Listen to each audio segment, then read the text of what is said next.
Hello guys, मैं हूं मनीष वर्मा और आपका स्वागत है हमारे चैनल लर्न ऑफ टेक्नो पर। डियर फ्रेंड, इससे पहले की क्लास है वो हमने कंप्लीट करी थी। वो थी सॉकेट हेड स्क्रू को स्थान देने के लिए काउंटर बोरिंग की जाती है। वहाँ तक हमने इसको कंप्लीट कर लिया था। इसके बाद में आगे के कुछ क्वेश्चन हैं, वन लाइनर है, उनको देखेंगे। ये जो भी क्वेश्चन है ये सारे मोस्ट इम्पोर्टेंट हैं। जो भी स्टूडेंट आईटीआई कर रहे हैं, जिन्होंने आईटीआई कर ली, कंपटीशन लेवल की तैयारी कर रहे हैं या फिर इंट्रेंस एग्ज़ाम की तैयारी कर रहे हैं लाइक सीआईटीएस के लिए, या फिर जो बच्चे सीटीआई कर रहे हैं, तो सबके लिए मोस्ट इम्पोर्टेंट है। तो वीडियो को एंड तक ज़रूर वॉच कीजिए और एंड तक देखने के बाद अगर आपको वीडियो अच्छा लगता है तो एंड में आप चैनल को सब्सक्राइब कीजिए, ताकि आपको हर शाम ऐसा ही एक वीडियो 8 बजे हर रोज़ हमारे चैनल पर मिल जाएगा। तो चलिए क्लास को शुरू करते हैं। तो सबसे पहला क्वेश्चन है आज हमारा, माइल्ड स्टील की ग्राइंडिंग के लिए सोल्यूबल ऑयल का प्रयोग वो कटिंग फ्लूइड के रूप में किया जाता है। ठीक है, जैसे कि कल मैंने आपको बताया था, जैसे कि कास्ट आयरन में हम क्या करते हैं, शुष्क हवा का यूज़ करते हैं, ओनली एयर का यूज़ करते हैं। वहीं पर प्लास्टिक के अगर हम मशीनिंग कर रहे हैं तो वहाँ पर कंप्रेस्ड एयर यूज़ करते हैं। ठीक है, वहीं पर मैंने आपको बताया था कि ब्रास के लिए अगर कर रहे हैं तो वहाँ पर भी हम शुष्क एयर का यूज़ करते हैं। ठीक है, तो उसी प्रकार से माइल्ड स्टील की अगर हम मशीनिंग कर रहे हैं, माइल्ड स्टील पर कोई भी ऑपरेशन कर रहे हैं, तो वहाँ पर हम सोल्यूबल ऑयल का यूज़ करते हैं। और सोल्यूबल ऑयल क्या चीज़ होती है? तो सोल्यूबल ऑयल है वो एक मिश्रण होता है। मिश्रण में क्या होता है कि उस मिश्रण में 1:1 तो क्या रहेगा, हमारा ऑयल रहेगा, और 5 भाग क्या रहेगा, पानी रहेगा। यानी 1:5 के रेशियो में मिलाकर बनाया हुआ रहता है। ठीक है डियर फ्रेंड, कई बार क्या है एग्जाम में आपको आंसर में देखने के लिए मिलेगा 20:100। ठीक है, तो यानी कि रेशियो वही रहता है। अगर उसको 20:100 को अगर हम सरलतम रूप में लिखेंगे तो 1:5 ही निकल कर आता है।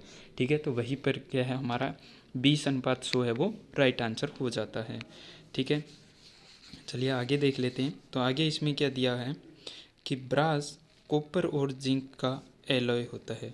ब्रास क्या होता है? कॉपर और जिंक का एलॉय होता है। यानी कि ब्रास है उसको कॉपर और जिंक को मिलाकर बनाते हैं। वहीं पर अगर कॉपर और टिन को मिलाकर बनाएंगे तो वो बन जाएगा हमारा ब्रोंज।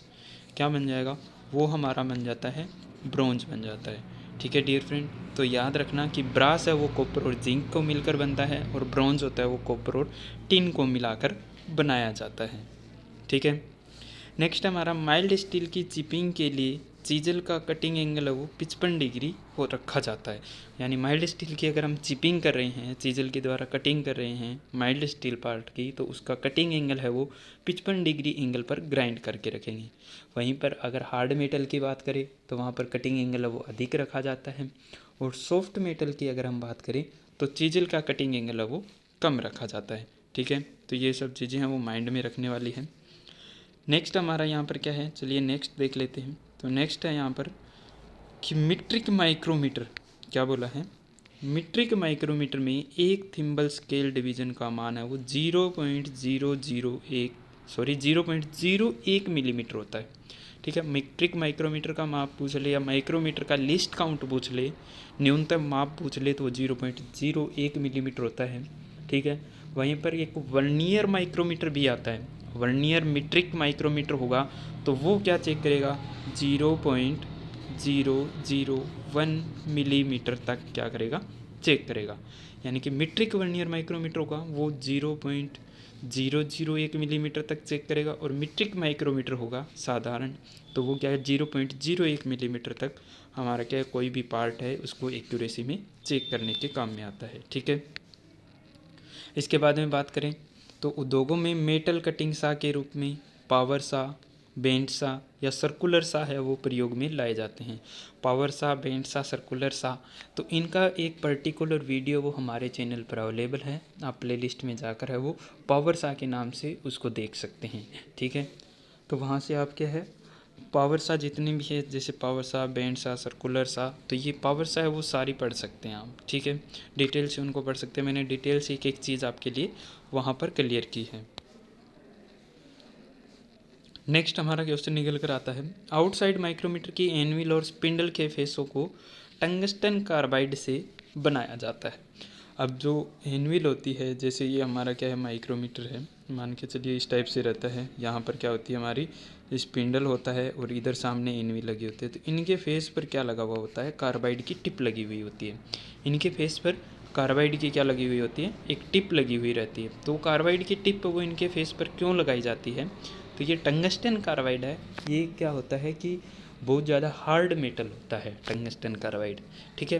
तो ये दोनों फेसेज क्या हैं, जैसे स्पिंडल और एनविल के फेस है वो आपस में क्या करते हैं, टच करते हैं। जब हम पार्ट या कोई भी हमारा जॉब है उसको जब हम चेक करते हैं तो एक तरफ से स्पिंडल टच होता है और एक तरफ से एनविल है वो पार्ट को टच करता है, ठीक है। तो टच करता है तो वहाँ पर क्या होगा, घर्षण होगा। तो उसको टिप इसलिए लगाते हैं टंगस्टन कार्बाइड की, ताकि एनविल और स्पिंडल के फेसों को हम घिसने से बचा सकें, यानी कि उसमें घिसकर कोई भी त्रुटि ना आए, एरर ना आए। इसलिए आउटसाइड माइक्रोमीटर के स्पिंडल और एनविल के फेसों पर टंगस्टन कार्बाइड की टिप लगाई जाती है। वहीं पर अगर पूछ लें कि माइक्रोमीटर को किससे साफ़ किया जाता है, तो वो कार्बन टेट्राक्लोराइड के द्वारा धोया जाता है या साफ़ किया जाता है, ठीक है। कार्बन टेट्राक्लोराइड के द्वारा हम क्या करते हैं, इसको आउटसाइड माइक्रोमीटर को हम क्लीन करते हैं, ठीक है। चलिए नेक्स्ट देख लेते हैं। तो नेक्स्ट हमारा यहाँ से निकल कर आता है टेप से रिलेटेड। तो क्या है, टेप के द्वारा होल की थ्रेडिंग के बाद यदि थ्रेड की क्रेस्ट पूर्ण आकार नहीं बनाती है, यानी कि थ्रेड की जो क्रेस्ट है ना वो सही से नहीं बनी है, पूरे शेप उसने नहीं ली है, थोड़ा चौड़ा चौड़ा है, थोड़ा अजीब सा देखने में लग रहा है कि थ्रेड की गहराई है वो पूरी नहीं आई है, तो इस दोष का कारण टेप ड्रिल साइज़ की अपेक्षा होल का साइज़ थोड़ा सा बड़ा होना है। यानी कि जो टेप ड्रिल साइज़ हम निकालते हैं, ठीक है ना, यानी कि जब टेपिंग करते हैं जॉब में तो उससे पहले टेप ड्रिल साइज़ निकाला जाता है, उसी साइज़ का ड्रिल हम जॉब के अंदर करते हैं, उसके बाद में उसमें टेपिंग की जाती है ताकि आसानी से क्या है, चूड़ियाँ काटी जा सके, पूरी गहराई में थ्रेड्स हमारी कट सके। क्योंकि पूरी गहराई में अगर थ्रेड नहीं कटेगी तो उनकी मजबूती नहीं आएगी। तो मजबूती को प्रदान करने के लिए पूरी गहराई में थ्रेड कटनी आवश्यक होती है। तो उसके लिए क्या, जो हम ड्रिल होल करते हैं उसका साइज़ सही होना आवश्यक होता है। तो इसके लिए हम क्या करते हैं, पहले टेप के लिए ड्रिल का साइज़ निकालते हैं, ठीक है। इसका जो फॉर्मूला होता है वो होता है TS-2D, यानी कि TS होता है tape size minus 2 into D होता है, डी जो हमारा होता है वो होता है 0.61 इंटू पिच, ठीक है। एक बार थोड़ा सा इरेज करके मैं बता देता हूँ आपको।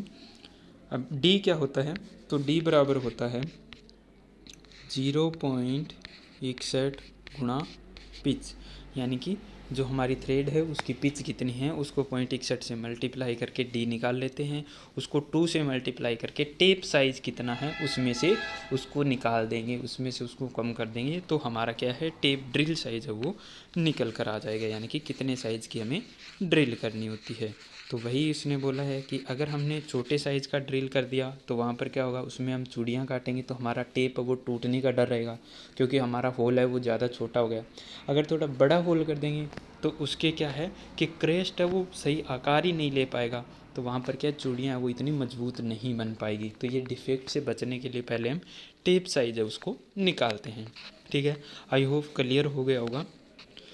इसके बाद में नेक्स्ट में क्या दिया है, एक नट जिसे हेक्सा फ्रेम पर प्रयोग में लाया जाता है उसे अंगूठे के प्रेशर के द्वारा कसा या ढीला किया जाता है, उसे विंग नट कहते हैं।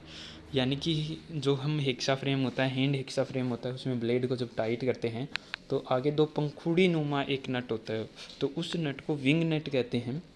और उस नट का दूसरा नाम भी होता है, उसको बोलते हैं फ्लाई नट, ठीक है। विंग नट का दूसरा नाम अगर पूछ लिया जाए तो फ्लाई नट विंग नट का दूसरा नाम होता है, ठीक है डियर फ्रेंड। तो ये कहाँ पर यूज़ करते हैं हम, हेक्सा फ्रेम में ज़्यादातर यूज़ करते हैं, या फिर हैंड वाइस जो होती है, जो हाथ में पकड़कर जिस वाइस का यूज़ करते हैं, हैंड वाइस में भी हमारा विंग नट लगा होता है, या फिर फ्लाई नट भी हम इसको बोल सकते हैं, ठीक है। 2 पंखुड़ी नुमा लगे होते हैं ना, इसीलिए इसको विंग नट या फ्लाई नट के नाम से ही जाना जाता है, ठीक है। नेक्स्ट जो हमारा क्वेश्चन आ रहा है वो आ रहा है रिवेट से संबंधित। तो इसमें क्या दिया हुआ है, रिवेट में दिया है कि यदि रिवेट का व्यास 6 मिलीमीटर तथा प्रत्येक प्लेट की मोटाई है वो 3 मिलीमीटर हो तो स्नैप हेड रिवेट की लंबाई 15 मिलीमीटर होगी। इसके लिए भी एक फॉर्मूला होता है, उसके अकॉर्डिंग हम इसके साइज़ को निकालते हैं कि हमारी जो रिवेट है उसके सेंक की लंबाई निकालते हैं तो वो कितनी रखें। तो इसका फॉर्मूला होता है एल मतलब होता है लंबाई, L equal T plus 1.5 D, यानी टी होता है कि हमारी प्लेट की मोटाई कितनी है, थिकनेस कितनी है, प्लस 1.5 इंटू डी, डी होता है हमारा रिवेट का व्यास, रिवेट की सींग का व्यास कितना है। तो उसमें रिवेट की सींग के व्यास में हम प्लेट की मोटाई जोड़ देंगे। अब प्लेट कितनी है, 2 प्लेटें ओवरलैप कर रही है तो 3 + 3 6 मिलीमीटर हो जाएगा, 3 प्लेटें हैं तो 3 + 3 + 3 यानी कि 9 मिलीमीटर हो जाएगा। ठीक है, तो इस तरीके से हम क्या है रिवेट का जो साइज है और रिवेट की लंबाई है उसको निकाल सकते हैं। ठीक है डियर फ्रेंड, आज की वीडियो में बस इतना ही।